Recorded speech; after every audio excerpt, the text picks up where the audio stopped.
அனைவருக்கும் வணக்கம். நாம இன்னைக்கு சேப்பங்கிழங்கு செய்ய போறோம். சேப்பங்கிழங்கு செய்ய தேவையான பொருட்கள் என்னென்னு பார்ப்போம்.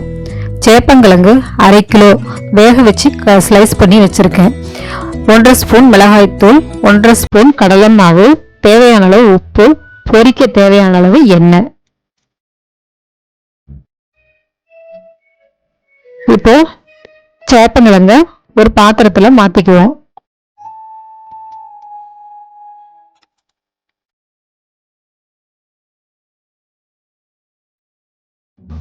இப்போ சேப்பங்கிழங்கு ஒரு பாத்திரத்துல மாத்திக்குவேன்.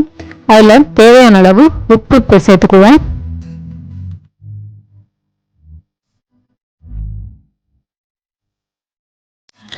தேவையான அளவு காரத்துக்கு ஏற்ற மாதிரி மிளகாய் தூளையும் சேர்த்துக்குவேன்.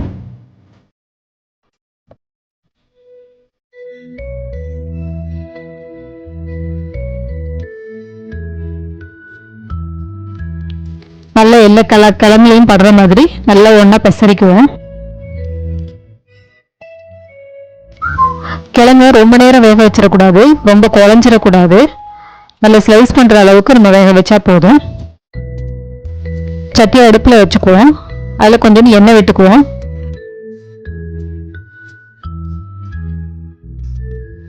நல்லா எண்ணெய் காயட்டும்.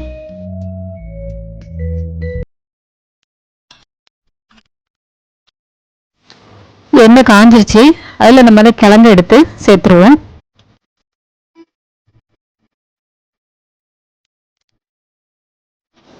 நல்லா கொஞ்சம் ஃப்ரை பண்ணிக்குவோம்.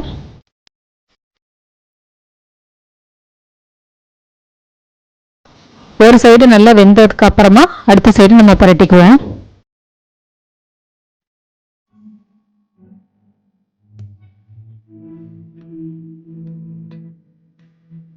நல்லா வேக வச்ச கிழங்குங்கிறதுனால ரொம்ப நேரம் எடுக்காது, சீக்கிரமா ஃப்ரை ஆயிடும்.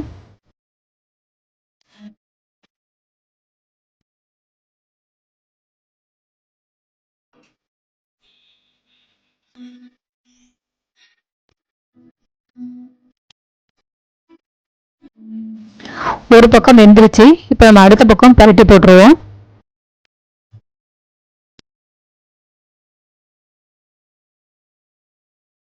அடுத்த பக்கமும் வெந்துருச்சு. நம்ம அந்த கடலை மாவை லேசா தூவிடுவோம். அதுல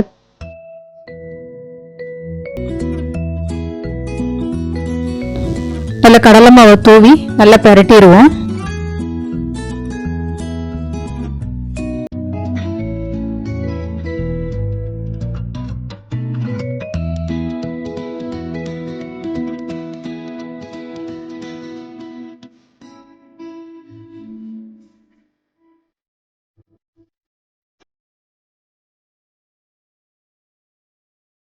நல்ல ஃப்ரை ஆயிடுச்சு. இப்போ நம்ம எடுத்துருவோம். இப்போ சேப்பங்கிழங்கு வறுவல் ரெடி ஆயிடுச்சு. இதை நீங்க வீட்லயும் செஞ்சு பாருங்க. இந்த வீடியோ உங்களுக்கு பிடிச்சிருந்தா லைக் பண்ணுங்க, ஷேர் பண்ணுங்க, சப்ஸ்கிரைப் பண்ணுங்க, அப்படியே பெல் பட்டனையும் கிளிக் பண்ணுங்க. நன்றி, வணக்கம்.